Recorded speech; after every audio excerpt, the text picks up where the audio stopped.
Hey guys, Inter here. You may know me as an author of Skyrim Ultimate Modding Guide. After some analysis and most common questions during the months, I realized that while Modding Guide is an A to Z tutorial, many players are still struggling in the very basic moments of modding, which often leads to wrong understanding of tutorials and guides. In this video, we are gonna change that, filling the gaps in your modding knowledge step by step, with brief and easy to understand explanations. This video will be also informative for experienced modders as well, because you will definitely find out a couple of things you didn't know before. It also applies for both Skyrim and Skyrim Special Edition. So, what is a mod? Mod is a shortening from modification. Mod is usually a player-made add-on for the game that's intended to improve one or many aspects of it, or add a brand new content. How mods are made? Mods are made in so-called Creation Kit. Creation Kit, long story short, is a tool that makes Skyrim almost an open-source platform for a mod author. You can modify and use any game record, place new objects, simply do almost anything you want. Exactly because of such an open approach from Bethesda, Skyrim has the biggest modding stage ever. Just to understand it better, for example, Nexus Mods, the biggest modding website, supports about 600 of games, and the amount of mods for Skyrim only is bigger than the amount of mods for all other games together. What is plugin? Plugin, a file with .esp extension, is like a headquarters of the mod. It contains all the information about the mod, records of how exactly to use mod data, and so on. Is there any physical limit for disk space or amount of mods I can install? No. If you're playing on PC, your modding possibilities are limited only by your PC specs and the hard drive size. There is a technical limitation of 255 active plugins in your load order, but in reality, you can merge many of your mods with tools like merge plugins, so in fact, you are not limited in this as well. What is a mod manager and why do I need it? Mod Manager is a program that allows you to safely install, uninstall and manage mods with tons of cozy options. Why you need it? Well, here's a simple example. For example, you want to install a mod that modifies, let's say, 100 of base game textures with its own textures. And so, basically, you will overwrite named files with the same files of other version. If you will do that manually, once you have overwritten the files, there is no way back to restore the original ones, only to reinstall the game to bring it to initial state.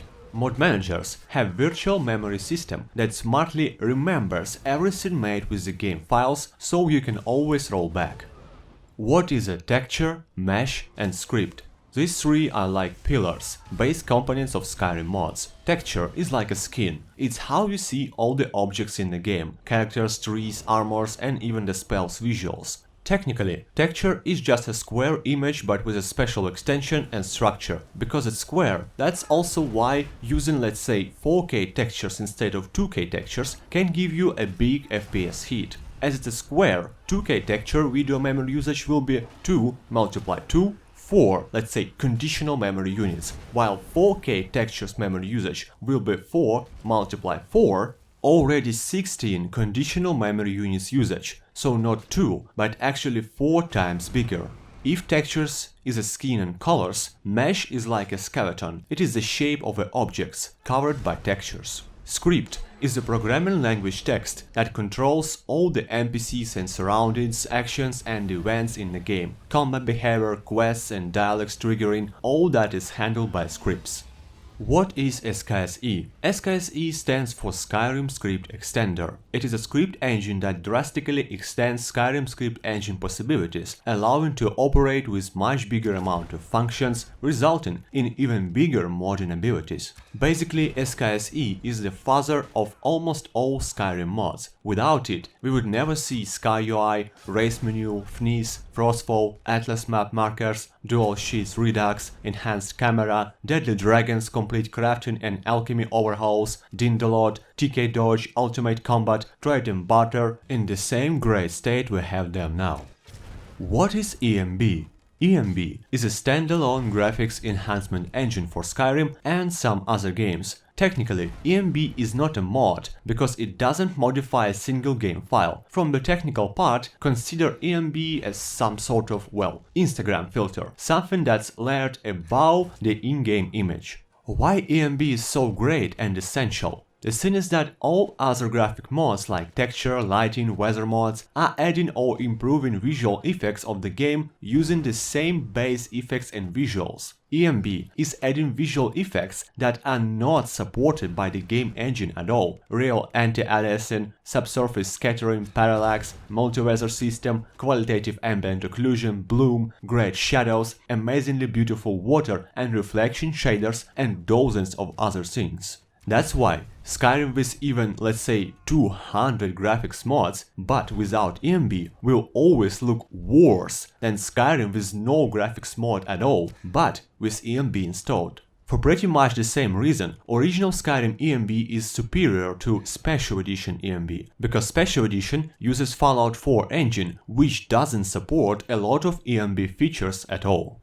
What is Master? Sometimes it happens that you install the mod and game just doesn't launch, yeah? The thing is, often mods have so-called masters, or in simple words, required mods to work properly. For example, mod A has mod X and Z as masters. When you will install mod A on the game launch, it will check your game for having X and Z mods, and if something from that will be missing, game simply will not launch, or mod will have some bugs later. So, just always carefully read the mod pages.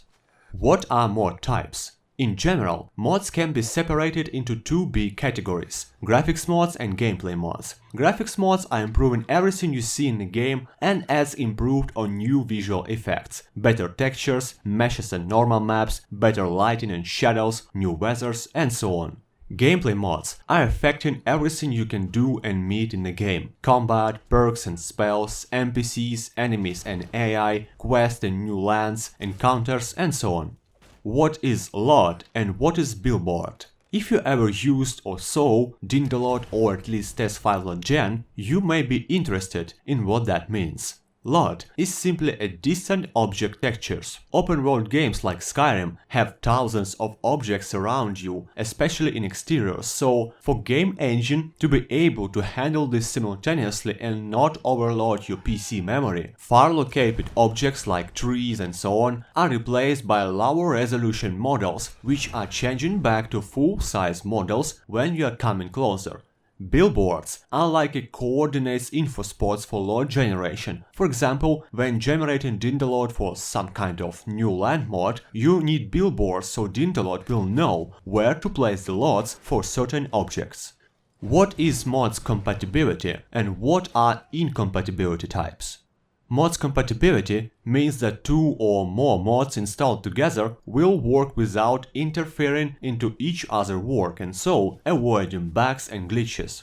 Pretty much the same as with mod types, compatibility issues can be separated in two general types. Graphics mods related compatibility issues are very simple. As you already know, textures are just images, so when texture mod A, for example, is incompatible with texture mod B, that simply means you have to override some images from corresponding objects with other images, giving them a new look.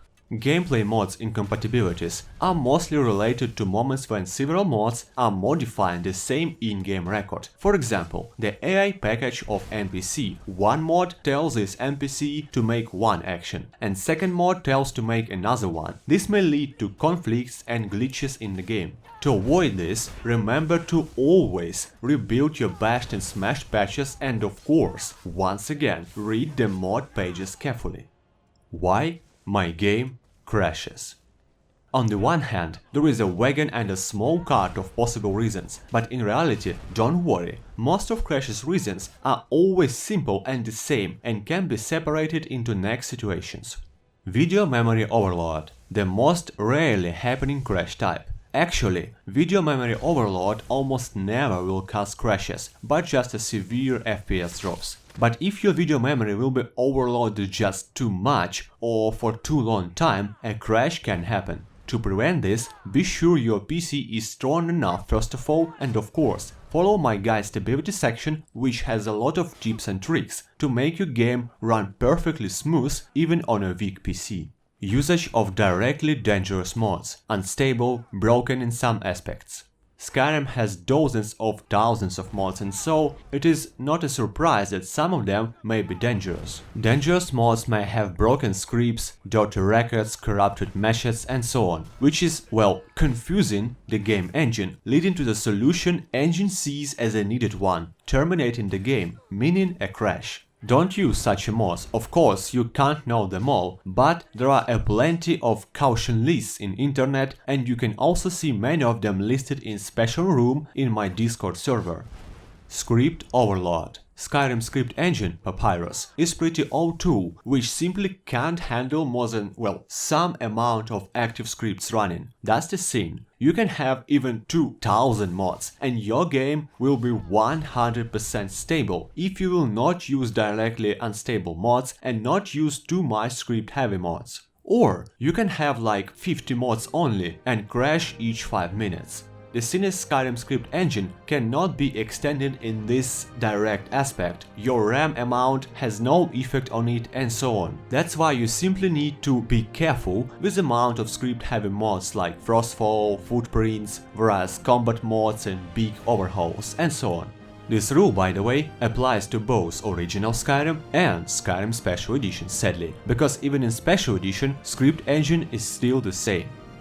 That's all for now, folks. I hope you loved this little modding lesson and the information was clear enough. Tell me what you think about that in comments. Should or not I make more similar videos? Don't forget to enable channel notifications and join our Discord to always have modding help and stay in touch. Scimitar Gaming here, signing out.